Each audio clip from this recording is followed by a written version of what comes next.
നമസ്കാരം. ഈ കഴിഞ്ഞ ദിവസങ്ങളിൽ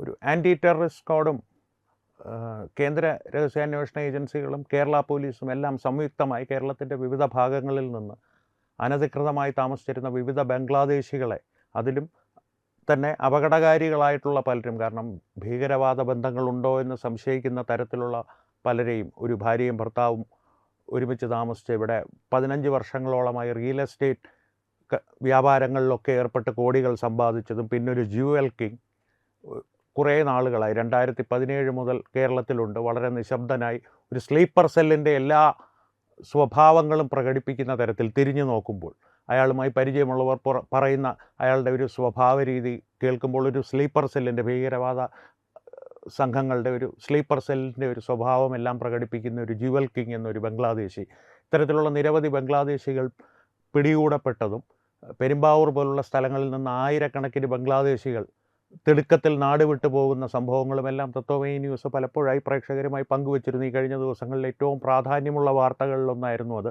അതൊരു പക്ഷേ പ്രേക്ഷകരുടെ മുമ്പിൽ ആദ്യം എത്തിച്ച മാധ്യമം തത്വമയി ന്യൂസ് തന്നെയായിരിക്കും. മറ്റ് മാധ്യമങ്ങൾ പിന്നീട് അത് ഏറ്റെടുക്കുകയായിരുന്നു. എന്നാൽ പോലും അതിന് മുഖ്യധാരാ മാധ്യമങ്ങളിൽ വലിയ പ്രാധാന്യം ഇപ്പോഴും ലഭിക്കുന്നില്ല. ഈ ഒരു സംഭവത്തിൻ്റെ പശ്ചാത്തലത്തിൽ ഒരു കാര്യം കൃത്യമായിട്ടൊന്ന് വിശകലനം ചെയ്യേണ്ടതുണ്ട് എന്നുള്ളത് കൊണ്ടാണ് വീണ്ടും ആ വിഷയം ഒന്ന് കയ്യിലെടുക്കുന്നത്. ഏറ്റവും പ്രധാനപ്പെട്ട ഒരു കാര്യം, ഇത്രയും ആളുകൾ പിടികൂടപ്പെടുമ്പോൾ ഈ മുംതാസോ ജ്യുവൽ കിങ്ങോ ഈ വ്യക്തികളല്ല പ്രധാനപ്പെട്ട വിഷയം. ഈ വ്യക്തികൾ ഇവിടെ എങ്ങനെ എത്തി എന്നുള്ളതാണ്. അതിന് പ്രധാനപ്പെട്ട ഒരു അവരുടെ മാർഗമായി പറയുന്നത് ബംഗ്ലാദേശിൽ നിന്ന് പശ്ചിമ ബംഗാൾ വഴിയും ആസാം വഴിയുമൊക്കെ അവർ വന്നുകൊണ്ടിരുന്നു എന്നുള്ളതാണ്. പ്രത്യേകിച്ച് 2017 വരെ വലിയ സംഖ്യകളിൽ. അവിടെ മമതാ ബാനർജിയുടെ സർക്കാർ പശ്ചിമ ബംഗാളിലും ആസാമിൽ മുൻപുണ്ടായിരുന്ന കോൺഗ്രസിൻ്റെ സർക്കാരുകളും അവർക്ക് വേണ്ട ഒത്താശകളെല്ലാം ചെയ്തു കൊടുത്തിരുന്നു. അതിൽ ഒരു കാര്യം പ്രേക്ഷകർ പ്രത്യേകം ശ്രദ്ധിക്കേണ്ടത്, ഇവർ നേരെ അവിടുത്തെ നദിയോ മറ്റോ, അതിർത്തികളായി പലപ്പോഴും ഈ പ്രദേശങ്ങളിലെല്ലാം പശ്ചിമ ബംഗാളും ബംഗ്ലാദേശുമായി അതിർത്തി പങ്കിടുന്ന പല സ്ഥലങ്ങളിലും നദിയാണ് അതിർത്തി. അവിടെ വേലികൾ പോലും ഇല്ലാതിരുന്നു. ഇപ്പോഴാണ് BSF വേലി കെട്ടുവാനുള്ള ഒരു ശ്രമങ്ങൾ ആരംഭിച്ചിരിക്കുന്നത്, ഏതാണ്ട് പൂർത്തിയാക്കി വരുന്നത്. അതിനു മുൻപ് നദികളായിരുന്നു. ഈ നദിയിലിറങ്ങി നേരെ ഇങ്ങി വരികയല്ല ചെയ്യുന്നത്. ഈ പ്രദേശങ്ങളിലെല്ലാം കള്ളക്കടത്തുകാർക്ക് അവരുടേതായിട്ടുള്ള മാർഗങ്ങളുണ്ട്. അത് കന്നുകാലി കള്ളക്കടത്തുകാരാവട്ടെ, ഈ വ്യാജ നോട്ടിൻ്റെ കള്ളക്കടത്തുകാരാവട്ടെ, മയക്കുമരുന്നിൻ്റെ കള്ളക്കടത്തുകാരാവട്ടെ, ആ സംഘങ്ങൾക്ക് അവരുടേതായിട്ടുള്ള പ്രത്യേക വഴികളുണ്ട്, രഹസ്യ മാർഗങ്ങളുണ്ട്. അവർക്കെല്ലാം കൃത്യമായിട്ട് ആ പ്രദേശങ്ങളിൽ എപ്പോഴൊക്കെയാണ് പെട്രോളിംഗ് നടക്കുന്നത്, BSFൻ്റെയോ അല്ലെങ്കിൽ പ്രാദേശികമായിട്ടുള്ള നിയമപാലകരുടെയോ പെട്രോളിംഗ് നടക്കുന്നതെന്നുള്ളതിനെ സംബന്ധിച്ചുള്ള കൃത്യമായ വിവരങ്ങളുണ്ട്. അങ്ങനെ അവർക്ക് വിവരങ്ങളില്ലെങ്കിൽ പോലും പ്രാദേശികമായി പശ്ചിമ ബംഗാളിലാണെങ്കിൽ പശ്ചിമ ബംഗാളിൽ, ആസാമിലാണെങ്കിൽ അവിടെ അവരെ സഹായിക്കുവാനായിട്ട് പ്രാദേശികമായിട്ട് ആളുകളുണ്ട്. അവരെയെല്ലാം ഇപ്പോൾ പിടികൂടി തുടങ്ങിയതിൻ്റെ പശ്ചാത്തലത്തിലാണ് ഒരുപക്ഷേ കേരളത്തിലേക്കും അന്വേഷണങ്ങൾ നീണ്ടുവരുന്നത്. കാരണം ആലോചിക്കൂ, അവിടെ ഒരാളെ പിടികൂടുമ്പോൾ അവരിതിനു മുൻപ് ചെയ്ത പ്രവർത്തനങ്ങളെ സംബന്ധിച്ചുള്ള വിവരങ്ങൾ ചോദ്യം ചെയ്യലിൽ പുറത്തു വരുന്നു. ആ ചോദ്യം ചെയ്യലിൽ അവർ പറയുന്ന വിവരങ്ങൾ, ഞങ്ങൾ ഇന്ന ആളുകൾ പറഞ്ഞിട്ട് ഇത്രയും ആളുകളെ അല്ലെങ്കിൽ കുറേയധികം ആളുകളെ, ഒരു പക്ഷേ കൃത്യമായ ഒരു സംഖ്യ പോലും അവർക്ക് ഓർമ്മയുണ്ടാകണമെന്നില്ല, ഒരുപാട് ആയിരക്കണക്കിന് ആളുകളെ ഞങ്ങൾ കേരളത്തിലേക്കും മറ്റ് സംസ്ഥാനങ്ങളിലേക്കും, ഭാരതത്തിൻ്റെ മറ്റ് സംസ്ഥാനങ്ങളിലേക്കും കയറ്റി വിട്ടിട്ടുണ്ട്. അന്വേഷണം ഇവിടെ വരുന്നു. ഇവിടെ വരുമ്പോൾ ഈ പിടികൂടപ്പെട്ട ആളുകളിൽ നിന്ന്, ഇവിടുന്ന് പിടികൂടപ്പെട്ട ഈ അനധികൃത കുടിയേറ്റക്കാരിൽ നിന്ന് പുറത്തു വരുന്ന വിവരങ്ങൾ കൂടുതൽ ഞെട്ടിക്കുന്നതാണ്. കാരണം ഇവിടെ വരുമ്പോൾ അവരൊന്നെങ്കിൽ എത്തിച്ചേരുന്ന പെരുമ്പാവൂരോ അല്ലെങ്കിൽ ചാലക്കുടി പോലുള്ള പ്രദേശങ്ങളിലാണ് അവർ നേരിട്ട് വന്നിറങ്ങുന്നത്, കൃത്യമായ നിർദ്ദേശങ്ങളുടെ അടിസ്ഥാനത്തിൽ. അതായത് ഒരു ആസൂത്രിതമായൊരു ശൃംഖല തന്നെയാണ് ഇതിന് പിന്നിൽ പ്രവർത്തിക്കുന്നതെന്നുള്ളതിൻ്റെ ഏറ്റവും വലിയ തെളിവായിട്ട് അത് മാറുന്നു. ഇത്തരത്തിൽ ഇവർ കൃത്യമായി വന്നിറങ്ങുന്ന ഈ 2 സ്ഥലങ്ങളിൽ ഏതിലെങ്കിലും ഒന്നിൽ വന്നിറങ്ങുന്നു, അല്ലെങ്കിൽ മറ്റേതെങ്കിലും 1-2 സ്ഥലങ്ങൾ കൂടി കാണാം അവിടെ വന്നിറങ്ങുന്നു. അതിന് പുറത്തു വരാനുള്ള വിവരങ്ങളിലുള്ളതാണ്. പെരുമ്പാവൂരിലോ ചാലക്കുടിയിലോ വന്ന് ചേരുന്നു. അവിടെ നിന്ന് അവർ നേരെ പോകുന്നത് ഒരുപക്ഷെ കരുനാഗപ്പള്ളി പോലുള്ള സ്ഥലങ്ങളിലേക്കാണ്.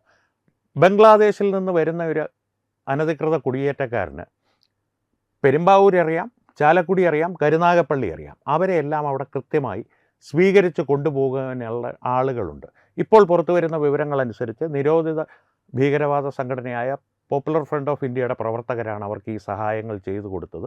ഇപ്പോൾ ആ കൃത്യം നിർവഹിക്കുന്നത് SDPIക്കാരാണ്. അതിനും പിന്നിലേക്കൊരല്പം അന്വേഷണം പോകേണ്ടതുണ്ട്. കാരണം ഈ കരുനാഗപ്പള്ളി പെരുമ്പാവൂരും ചാലക്കുടിയും പ്രദേശങ്ങൾ അവിടെ നിൽക്കട്ടെ, അവിടെ പ്രശ്നങ്ങളുള്ളതാണ്, പ്രശ്നബാധിത പ്രദേശങ്ങളാണ് എന്നുള്ള കാര്യം നിരവധി തവണ തത്വമേ ന്യൂസ് തന്നെ പ്രേക്ഷകരുമായി പങ്കുവച്ചിട്ടുള്ളതാണ്. കരുനാഗപ്പള്ളിയും ഈ കായംകുളം,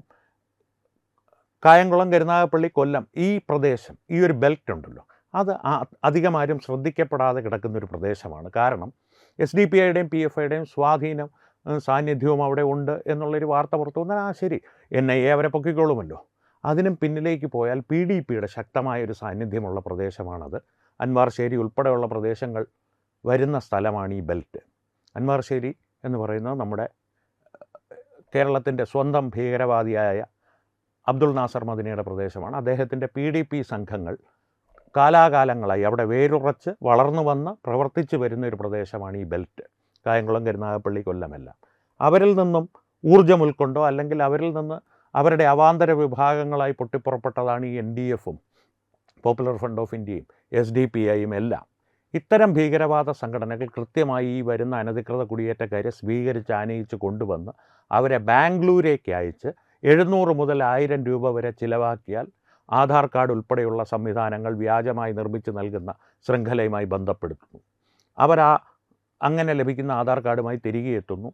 അതിൻ്റെ പശ്ചാത്തലത്തിൽ അവർക്ക് റേഷൻ കാർഡും വോട്ടേഴ്സ് ID പോലും ലഭ്യമാക്കുന്ന സംവിധാനങ്ങൾ സർക്കാർ സംവിധാനങ്ങളെ ഉപയോഗിച്ച് തന്നെ ഇവർ ചെയ്തു കൊടുക്കുന്നു. ഈ വിളിച്ചു കൊണ്ടുവരുന്ന പോപ്പുലർ ഫ്രണ്ട് ഓഫ് ഇന്ത്യയുടെ ആൾക്കാർ ആണെങ്കിലും അല്ലെങ്കിൽ SDPIയുടെ ആൾക്കാരാണെങ്കിലും അതിനു മുമ്പുള്ള PDPക്കാരാണെങ്കിലും ഇവരെല്ലാം ഇത്തരം സംവിധാനങ്ങൾ ചെയ്തു കൊടുത്ത് ഇവരെ ഒരു ആവാസ വ്യവസ്ഥയായി തന്നെ അവിടെ കുടിയിരുത്തുന്നു എന്ന് പറഞ്ഞു കഴിഞ്ഞാൽ ആ കുടിയിരുത്തുന്ന രീതിക്ക് പോലും ഒരു ആസൂത്രിത സ്വഭാവമുണ്ട്. കാരണം ഈ വരുന്ന ആളുകളിൽ ഇപ്പോൾ 10 പേർ വരുമ്പോൾ ആ 10 പേരിൽ 2 or 3 പേരെ ഇത്തരത്തിലുള്ള അനധികൃത കുടിയേറ്റക്കാർ കാണുകയുള്ളൂ. ബാക്കിയുള്ളവർ പശ്ചിമ ബംഗാളിൽ നിന്ന് തന്നെ ഒരുപക്ഷെ വരുന്നവരായിരിക്കാം, ബീഹാറിൽ നിന്നോ ആസാമിൽ നിന്നോ ഒക്കെ യഥാർത്ഥ ജോലി തേടിയെത്തുന്ന യഥാർത്ഥ ഭാരതീയ പൗരന്മാരായിരിക്കാം. അവരുടെ കൂട്ടത്തിൽ ഇടകലർത്തിയാണ് ഇവരെ കൊണ്ടുവരുന്നത്. അങ്ങനെ കൊണ്ടുവരുന്ന സംഘത്തിലായിരിക്കില്ല ഈ 3 പേരും ഒരുമിച്ച് പ്രവർത്തിക്കുന്നത്. ഇവരെ മാറ്റി ഏതെങ്കിലും പല സ്ഥലങ്ങളിലായി ജോലിക്ക് നിയോഗിക്കുന്നു. അവർ വളരെ നിശബ്ദരായി ജോലി ചെയ്ത് മുന്നോട്ട് പോകുന്നു, പലവിധ അനധികൃത പ്രവർത്തനങ്ങളിലും ഏർപ്പെടുന്നു. അപ്പോഴെല്ലാം നാട്ടുകാരോട് വളരെ മാന്യമായി ഒരു ഒതുക്ക സ്വഭാവത്തോടു കൂടി വളരെ ശാന്തനായി അധികം ആരോടും സംസാരിക്കാത്ത സ്വഭാവം, നല്ല പയ്യൻ എന്നുള്ളൊരു പ്രതിച്ഛായ ഉണ്ടാക്കിയെടുത്ത് അല്ലെങ്കിൽ നല്ല ഒരു യുവതി എന്നുള്ള പ്രതിച്ഛായ ഉണ്ടാക്കിയെടുത്ത് ഇവർ പ്രവർത്തിച്ചു വരുന്നു. എന്തിന് പ്രവർത്തിച്ചു വരുന്നു? അതാണ് ഇനി അന്വേഷണ ഏജൻസികൾ മുന്നോട്ട് അന്വേഷിച്ച് കണ്ടുപിടിക്കുന്നത്. പിന്നോക്കം അവർ പോകുന്നത് ഈ ശൃംഖലകളുടെ ഒരു ഉൽപ്പത്തി സ്ഥാനത്തേക്കാണ്. ഈ ഉൽപ്പത്തി സ്ഥാനം വളരെ പ്രധാനപ്പെട്ട ഒരു അന്വേഷണ വിഷയമായി തന്നെ അന്വേഷണ ഏജൻസികൾ ഇപ്പോൾ കയ്യിലെടുത്തിട്ടുണ്ട്. കാരണം അതിന് ഒരു തടയിട്ടാലേ അതിൻ്റെ ആസൂത്രകരെയും അതിൻ്റെ ഈ ഒരു സജ്ജീകരണങ്ങൾ ചെയ്തു കൊടുക്കുന്ന എബിലിറ്റേറ്റേഴ്സ് ഉണ്ടല്ലോ, അവരെ ഇല്ലാതാക്കിയാലോ അല്ലെങ്കിൽ നിയമത്തിൻ്റെ പരിധിയിൽ കൊണ്ടുവന്ന് അഴിക്കുള്ളിലാക്കിയാൽ മാത്രമേ ഇത്തരത്തിലുള്ള പ്രവർത്തനങ്ങൾക്ക് പൂർണ്ണമായിട്ടുള്ളൊരു തട ഇടുവാൻ അന്വേഷണ ഏജൻസികൾക്ക് സാധിക്കുകയുള്ളൂ എന്നുള്ളത് അവർക്ക് വ്യക്തമായിട്ടറിയാം. അവർ ആ പ്രവർത്തനങ്ങളുമായി മുന്നോട്ട് പോകുന്നുണ്ട്. പക്ഷേ കേരളത്തിലെ ജനങ്ങൾ, നമ്മൾ ഭയപ്പെടേണ്ട ഒരു കാര്യം, ഇത്രയും ആസൂത്രിതമായി പ്രവർത്തിക്കുന്ന ഒരു ശൃംഖല കഴിഞ്ഞ 10-15 വർഷങ്ങളായി നമ്മുടെ ഇടയിലുണ്ട്. നാം അത് ശ്രദ്ധിച്ചിട്ട് പോലുമില്ല. കാരണം പലപ്പോഴും ആസാമിൽ നിന്നും പശ്ചിമ ബംഗാളിൽ നിന്നുമുള്ള യഥാർത്ഥ ഭാരതീയ പൗരന്മാർ നമ്മളോടൊക്കെ പങ്കുവച്ചിട്ടുള്ളൊരു വിവരമുണ്ട്. ഈ വരുന്നവരിൽ പലരും ബംഗ്ലാദേശികളാണ്. നിങ്ങൾക്കവരെ കണ്ടാൽ മനസ്സിലാവില്ലെന്നേ ഉള്ളൂ, ഞങ്ങൾക്കവരെ ഒറ്റ നോട്ടത്തിൽ മനസ്സിലാകും, പക്ഷേ ഞങ്ങളത് പുറത്ത് പറയുന്നില്ല എന്നേ ഉള്ളൂ എന്ന് ഒരല്പം കടന്ന സൗഹൃദം, ഒരു പരിധി വിട്ട സാധാരണയിൽ കവിഞ്ഞൊരു സൗഹൃദം നമ്മളോട് സ്ഥാപിക്കുന്നൊരു യഥാർത്ഥ പശ്ചിമ ബംഗാൾ നിവാസിയോ അല്ലെങ്കിൽ ആസാമിയോ പലപ്പോഴും പറഞ്ഞിട്ടുണ്ട് പലരോടും. നാം അത് കേട്ട് ഒരു ചെവിയിൽ കൂടി കേട്ട് മറു ചെവിയിൽ കൂടി പുറത്തേക്ക് വിട്ട് മറന്നു പോകുന്നൊരവസ്ഥയിൽ ജീവിച്ചു വരികയായിരുന്നു. എന്നാൽ അങ്ങനെ വരുന്നവരുണ്ടെങ്കിൽ അനധികൃതമാണെങ്കിൽ അത് സർക്കാർ പിടിച്ചോളും, നമുക്കെന്ത് കാര്യം അതിൽ എന്നുള്ളത്. നമുക്ക് മാത്രമേ അതിൽ കാര്യമുള്ളൂ. കാരണം ഇത്തരത്തിലുള്ള ആളുകൾ ഇവിടെ വന്ന് അനധികൃതമായ പ്രവർത്തനങ്ങളിൽ ഏർപ്പെട്ട് ധനസമ്പാദന നടത്തി നാളെ ഒരുപക്ഷെ ഒരു പ്രദേശത്തിൻ്റെ ഒരു സമ്മതിദായക വ്യവസ്ഥ തന്നെ അട്ടിമറിക്കുന്ന തരത്തിലേക്ക് പോകുന്ന ഒരു സാഹചര്യമുണ്ടാകാം. അത് ഇതിലെ ഏറ്റവും ലളിതമായ പ്രശ്നമാണ്, ഏറ്റവും ചെറിയ പ്രശ്നമാണ്. അതിനുമപ്പുറത്തേക്ക് ഇവരുടെ ഇടയിൽ ഈ ജുവൽ കിങ്ങിനെ പോലുള്ളവർ അവരുടെ ഒരു പ്രവർത്തന രീതി ഇപ്പോൾ അവരുമായി പരിചയപ്പെട്ട് ഇടപഴകി ഇവർ പറഞ്ഞ് നാം മനസ്സിലാക്കുമ്പോൾ നമുക്ക് മനസ്സിലാക്കുവാൻ സാധിക്കുന്നത്, സാമാന്യ ബുദ്ധിയുള്ള ഒരുവന് മനസ്സിലാക്കുവാൻ സാധിക്കുന്നത് വളരെ കൃത്യമായി ഒരു സൈനികൻ്റെ നിലവാരത്തിലുള്ള ഒരു പരിശീലനമല്ല, പക്ഷേ ഒരു ഭീകരവാദിയുടെ നിലവാരത്തിലുള്ള പരിശീലനമെങ്കിലും ലഭിച്ച ഒരാൾ ചെയ്യുന്ന രീതിയാണ്. കൃത്യമായിട്ട് വളരെ അച്ചടക്കത്തോടു കൂടി കൃത്യസമയത്ത് ജോലിക്കെത്തുക, മറ്റാരോടും അധികം സംസാരിക്കാതെ, ചോദിച്ചാൽ എന്തെങ്കിലും അങ്ങോട്ട് ചോദിച്ചാൽ 1-2 വാക്കുകളിൽ ഉത്തരം നൽകി ചെവിയിൽ ഖുർആൻ സൂക്തങ്ങൾ കേട്ടുകൊണ്ട് ജോലി തുടരുക. അത്തരത്തിലുള്ളൊരു പ്രവർത്തന രീതി, ആ അച്ചടക്കം കഴിഞ്ഞ ഒരു 2017 മുതൽ ഇന്നേ വരെ ഒരു 11 വർഷങ്ങളായി കൃത്യമായി പാലിച്ചുകൊണ്ട് തന്നെ ഒരു ദിവസം പോലും ആ അച്ചടക്കത്തിൽ അണുവിട വ്യതിചലനമില്ലാതെ പ്രവർത്തിച്ചു വന്ന ഒരു വ്യക്തി, ഏതെങ്കിലും തരത്തിൽ നല്ല പരിശീലനം ലഭിച്ചിട്ടുള്ള ഒരു വ്യക്തിയാണ്. എന്തിനാണ് അയാൾ പരിശീലിപ്പിക്കപ്പെട്ടത്? ഇപ്പോൾ അയാളെക്കുറിച്ച് പുറത്തു വരുന്ന വിവരങ്ങൾ അയാളൊരു ബംഗ്ലാദേശി ഭീകരവാദി തന്നെയാണ് എന്നുള്ള തരത്തിലേക്കാണ് വിരൽ ചൂണ്ടുന്നത്, അല്ലെങ്കിൽ അത്തരമൊരു സാഹചര്യത്തിലേക്കാണ് വിരൽ ചൂണ്ടുന്നത്. അങ്ങനെയുള്ള എത്ര ജുവൽ കിങ്ങിമാർ നമ്മുടെ ഇടയിൽ ഉണ്ടാകും എന്നുള്ളത് നാം ആശങ്കയോടുകൂടി തന്നെ കാണേണ്ട ഒരു കാര്യമാണ്. കാരണം ഇവരാരും നാളെ നേരെ ഡൽഹിയിലേക്ക് പോയി നരേന്ദ്രമോദിയെ അംഗത്തിന് വെല്ലുവിളിക്കുവാനല്ല ഇവിടെ സ്ലീപ്പർ സെല്ലുകളായി പ്രവർത്തിക്കുന്നത്.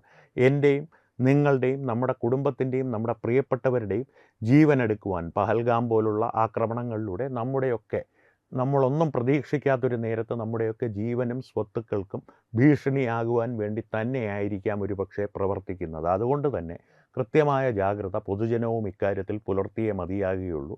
ഏതെങ്കിലും ഒരു ഏജൻറ്റ് ബംഗാളിയെ കൊണ്ടുവന്ന് പണിക്ക് നിർത്തുമ്പോൾ കൃത്യമായിട്ട് എവിടെ നിന്നാണ്, എങ്ങനെയാണ് ആ ബംഗാളിയുടെ ഉത്ഭവം എന്നുള്ളത് കൃത്യമായ ഒരു 4 ചോദ്യം ചോദിച്ചാൽ ഒരുപക്ഷെ ഇത് പുറത്തു വരാം. അല്ലെങ്കിൽ കൃത്യമായിട്ടുള്ള മറുപടികളാണ് അവർ വരുന്നതെങ്കിൽ എല്ലാത്തിനും ഒരു കൃത്യതയുണ്ട്. യാതൊരു പരിഭ്രമവുമില്ലാതെ പെരുമാറുകയാണെങ്കിലും ഇപ്പോൾ അവരെ സംശയിക്കേണ്ട ഒരു സാഹചര്യമാണ്. കാരണം അവർക്ക് പരിശീലനം ലഭിച്ചിട്ടുണ്ടോ എന്നുള്ളൊരു ആശങ്ക നമുക്കുണ്ടാവേണ്ടതുണ്ട്. അത്തരം ജാഗ്രതയോടുകൂടി പെരുമാറിയില്ലെങ്കിൽ ഒരുപക്ഷെ നാളെ അതിന് നാം തന്നെ വലിയ വില നൽകേണ്ടി വന്നേക്കാമെന്നുള്ളതാണ് കേരളത്തിലെ ഇപ്പോഴത്തെ സാഹചര്യം. ഒരു കാര്യം കൂടി ഓർമ്മിപ്പിച്ചുകൊണ്ട് ഈ വീഡിയോ അവസാനിപ്പിക്കുന്നു. കഴിഞ്ഞ സർക്കാരിൻ്റെ കാലത്ത്, പിണറായി വിജയൻ സർക്കാരിൻ്റെ കാലത്ത്, ഈ അതിഥി തൊഴിലാളികൾ എന്നുള്ള ഒരു ഓമന പേര് നൽകി ഇവർക്ക് ഇവിടെ അവരുടെ വേരുറപ്പിക്കുവാനുള്ള സാഹചര്യങ്ങൾ സമാനതകളില്ലാത്ത രീതിയിൽ ഒരുക്കപ്പെട്ടിരുന്നു. ആ പ്രക്രിയ ഇപ്പോഴും മാനുഷിക പരിഗണനയുടെ പേരിൽ സതീശൻ സർക്കാർ തുടരില്ല എന്ന് നിങ്ങൾ വിശ്വസിക്കുന്നുണ്ടെങ്കിൽ നിങ്ങളെപ്പോലൊരു നിഷ്കളങ്കർ അധികമില്ല ലോകത്ത് എന്ന് പറയേണ്ടി വരും. എന്തായാലും ഈ വിഷയത്തെ സംബന്ധിച്ച് പ്രേക്ഷകരുടെ അഭിപ്രായങ്ങൾ തീർച്ചയായും കമൻറ്റുകളിലൂടെ ഞങ്ങളുമായി പങ്കുവയ്ക്കുക. കാരണം ഈ വിഷയത്തെ സംബന്ധിച്ച് വിശദമായ ചർച്ചകളും സംവാദങ്ങളും ആവശ്യമാണ്. ഈ വിഷയം ഇങ്ങനെ ലൈവായി നിർത്തേണ്ടത്, ഒരു കൃത്യമായി തന്നെ പൊതുജന ശ്രദ്ധയിൽ നിർത്തിക്കൊണ്ട് പോകേണ്ടതും നമ്മുടെ രാജ്യസുരക്ഷയ്ക്ക് അത്യന്താപേക്ഷിതമാണ്. അതുകൊണ്ട് തന്നെ ഈ വിഷയത്തിലും മറ്റ് പ്രധാനപ്പെട്ട വിഷയങ്ങളിലും സംവാദങ്ങൾ തുടരട്ടെ. വീണ്ടും കാണാം. നന്ദി, നമസ്കാരം. HIV അണുബാധ സന്തോഷപൂർണമായ ഒരു ജീവിതത്തിന് തടസ്സമല്ല. HIV അണുബാധയ്ക്ക് ഫലപ്രദമായ ചികിത്സ ഇന്ന് ലഭ്യമാണ്. ഇതിന് യഥാസമയം അണുബാധ കണ്ടെത്തുന്നതും കാലേക്കൂട്ടി ചികിത്സ നടത്തേണ്ടതും അത്യാവശ്യമാണ്. സൗജന്യമായ ചികിത്സയും മാർഗനിർദ്ദേശങ്ങളും സർക്കാർ ആശുപത്രികളിലെ ART അഥവാ ഉഷസ് കേന്ദ്രങ്ങളിൽ ലഭ്യമാണ്. ആരോഗ്യ സംരക്ഷണം ഓരോരുത്തരുടെയും ഉത്തരവാദിത്തമാണ്.